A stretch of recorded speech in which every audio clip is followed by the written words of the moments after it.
Right. In our first story, the Vice-Chancellor of the University of Education, Winneba, Professor Anthony Afo-Bruni, has called on all stakeholders to come together and restore the reputation of the institution. Now, the university has been in the news for weeks after students agitated over the dismissal of some lecturers, forcing the Regional Security Council to close the school. Professor Anthony Afo-Bruni was speaking at a congregation ceremony, and of course, he urged for all stakeholders to come together and restore the name of the institution. Richard Kwejonyakon was there. Here's his report.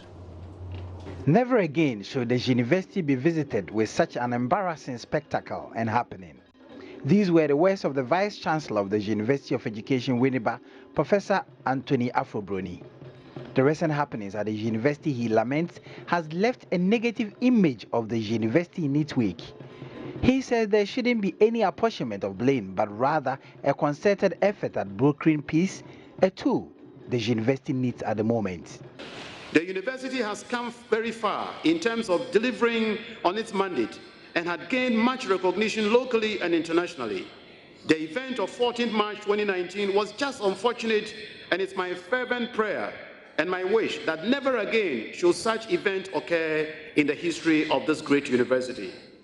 Indeed, this is not the time to apportion blames. What is most important is that by the grace of Almighty God, calm has been restored on campus and academic work has resumed smoothly. I'd like to urge all staff, students, and stakeholders to let us all come together as one united body to safeguard the peace we are enjoying and to work together towards the development of our young but very, very progressive university. The Minister of State in charge of tertiary education, Professor Kwesi Yanka, called for a reconstruction effort to broker peace on campus and warned against inner rebellion that could spell doom for the peace-building efforts. But the final word to stakeholders of this university, let us see the UEW alumni play a constructive role in assisting peacemaking and reconciliation efforts. Let the alumni avoid the temptation of instigating an inner rebellion or stoking the flames. The social media is currently awash with threats of an impending mayhem from the alumni front. Alumni have played a great role building this university. Let them avoid the temptation of bringing down the great edifice they have built with their own sweat. Professor Yanka says the University of Education, Winneba, needs a chancellor that could play a fatherly role in the affairs of the university and charge the governing council to lead the way. Any sign of an emerging drama in Winneba of two vice-chancellors in one university is of course ominous and not acceptable. But I would expect the governing council of UEW to take steps to broker a resolution ahead of this bizarre possibility, perfectly out of court. On a lighter note, let us stick to the known formula of one university, one vice-chancellor. I notice a big vacuum in the university's appointment of principal officers, the absence of a chancellor, a fatherly or motherly persona, a ceremonial head, who at critical times like this takes issues on board and head-to-head with council, nips emerging crisis in the bud. In the interest of the university, I call on management to expedite processes toward the appointment of a chancellor to succeed Alhaji Asuma Banda, whose successor has not been appointed as his tenure ended. The university advised the graduating students to view their graduation as a journey and not a destination, and urged them to be critical with information and develop their emotional intelligence by positively influencing their communities with the knowledge they have acquired at the university. Richard Kwejonyakon, JoyNews, Winneba. Right, now the Ajin Kotoku market in the Ga West Municipal Assembly has been neglected for 7 years since its completion. Now the market was constructed in 2007, completed in 2011 by government when it decided to relocate the people of Old Fadama to Ajin Kotoku, which is 25 kilometers to the north of Accra. Now the unoccupied shops have been overtaken by weeds, human excreta, and also it now serves as a brothel at night. The initial cost of the market was 172.2 million Ghana cedis. There's more in the following report. It started as a well-thought-out plan by government to relocate the people of Old Fadama to Adjeng Kotoku. The market was built by international marine and dredging consultants for the government of Ghana as part of infrastructure to accommodate traders at Accra's popular Agbogloshi market to ease congestion at that market. The well-paved modern market has 95 sectional storage units of approximately 30 meters square each with secured lock-in facilities. Unfortunately, the shops have never been occupied. Weeds have taken over the market, a sign of neglect. To make matter worse, some miscreants now use the market as an open defecation ground. Because the market is not in use, people take advantage of the shops to ease themselves and engage in all kinds of immorality. I believe if authorities commission this market for us to use, we wouldn't be seeing all of these activities. We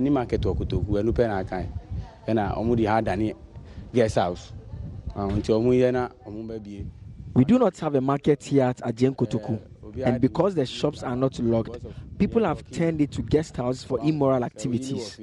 Others also go there to ease themselves. If this place was serving its purpose, people respect it. The municipal chief executive for Ghana West, Clement Wilkinson, says measures are in place to commission the market. I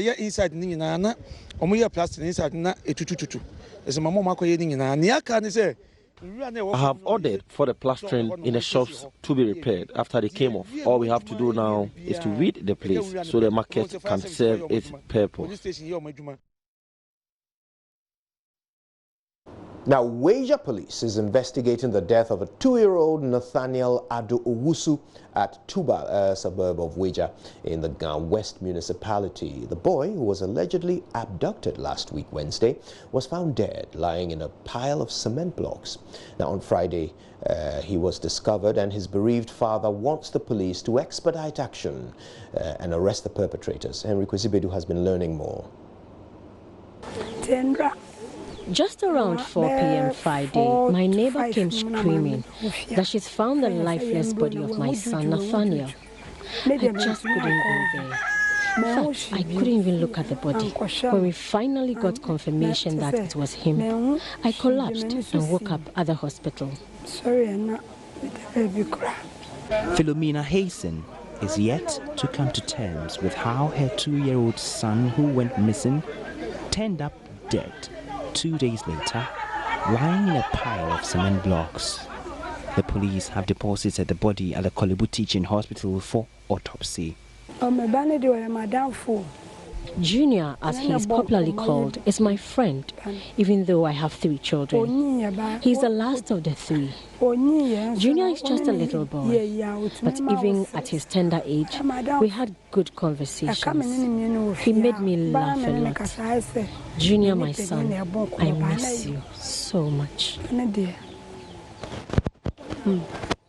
The boy's father, Kwame Owusu, says he will never rest until the police conclude investigations. We do police station when I'm a brother in the frame. When I'm do police baby. When I could not find my son on Wednesday, I reported the incident to the Weija police. They said they were investigating, but now that his body has been found, I want the police to find the killer. I will not rest until they are found. The police should hasten their investigations. And right in front of Patience Aye's household was where the body of a 2-year-old was found. She says they were only able to locate the body after her children complained of a foul smell wafting from a pile of blocks. I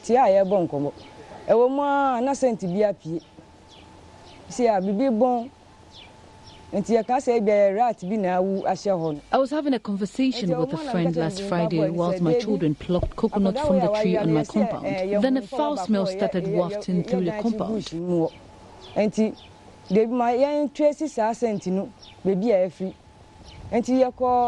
Initially, we thought it was a dead rat. I went behind my house to check with my son, and we saw a decomposed body lying in a pile of cement blocks. After removing some cement blocks, we recognized Nathaniel. And almost started some blocks 1, 2, 3. And me ba obano, penny obano. All few dog see from a man, power. Police visited the crime scene and said they were investigating the incident. Henry Kwesibedu's report for JoyNews.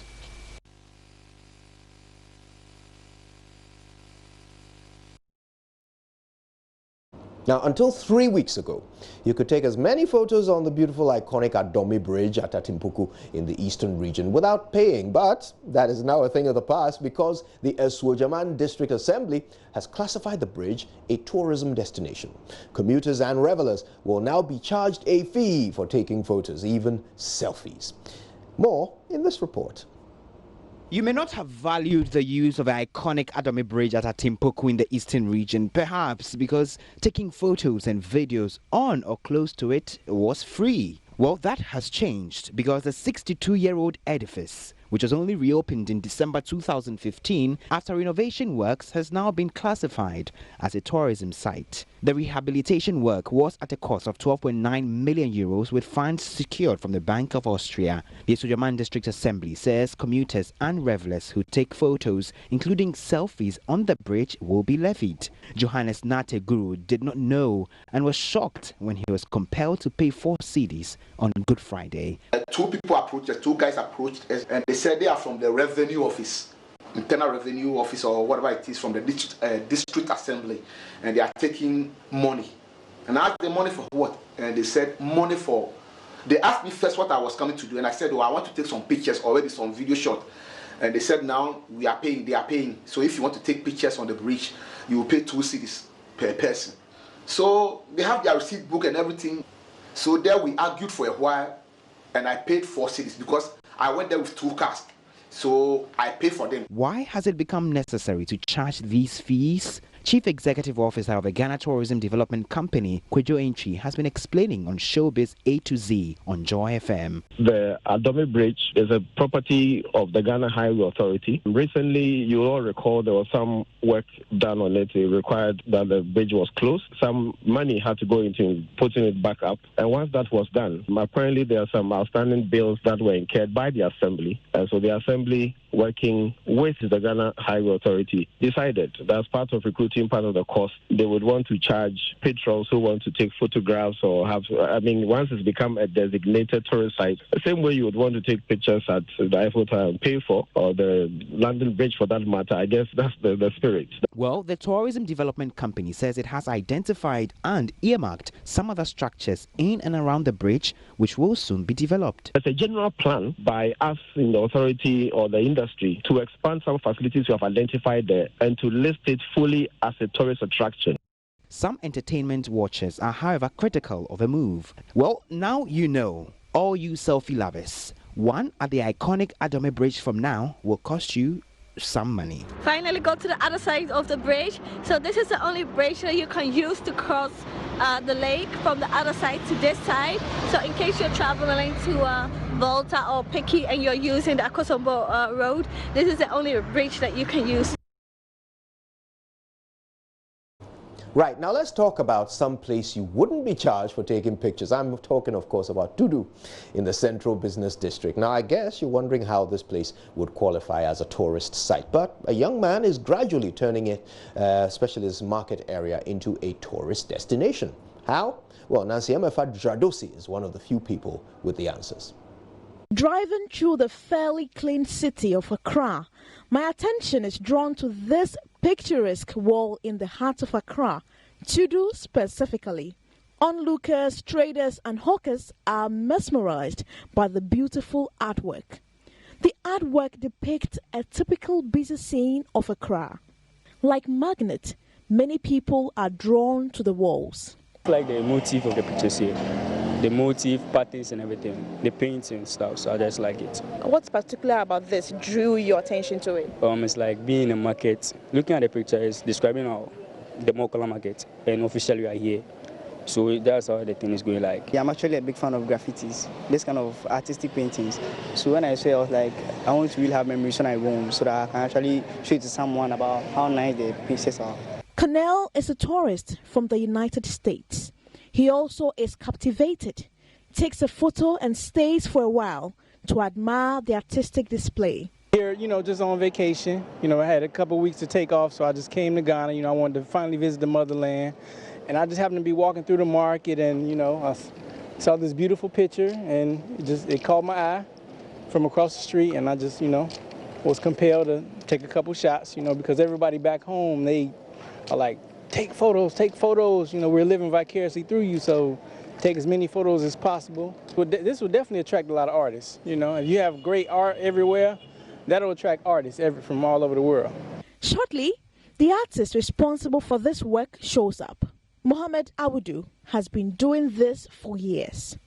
This mural for him goes beyond just being a hobby. We are trying to do a city, draw a city, do a futuristic city of Accra. How do you imagine Accra in next 30 years? So you can see this wall has the history of Accra, the old houses, you can see the old houses, the old track. It has every history about Accra. And there you see a flying taxis, which I know is going to happen in the future. When you look at Airport City, that's the kind of vision we have for it. Mohammed has a big vision. That is to use his art to stop people from posting bills indiscriminately on walls and make Accra clean. But how?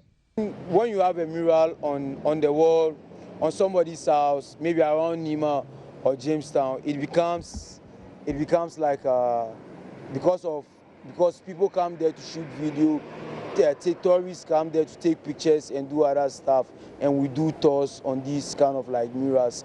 So people feel responsible as like the wall now is a property, it's something that everybody can benefit from. So when you see a beautiful wall like this, definitely you can't come there and urinate, you can't litter something there. So everybody will take responsibilities when the walls are. That you have been able to sketch on the wall. Mohammed and 15 other artists had been contracted by the Accra Metropolitan Assembly to do this. This is the first work we are doing with the Accra for Arts project. We started it on the World Art Day, and the mayor asked us, okay, let's start this on World Art Day, and we all decided to, with my team, Ghana Graffiti, made out of like 15 artists, young artists, who we teach, and there are some who are professionals, and we decided to put the hustle and bustle of Accra. What happened here? We want everybody to get connected to the world. So you can see this is what is happening in Accra, normal day in Accra. Today, you see Accra. The next time you come here, you will see Accra, live in and love it. Nancy Emefra Jadrusi clearly living and loving her job there. But what a beautiful scene. Yet another reason to visit the capital city, Accra. And that's it for the news. We're bringing you even more information when we open up the newspapers right here. And that follows the traffic update. Stay with us.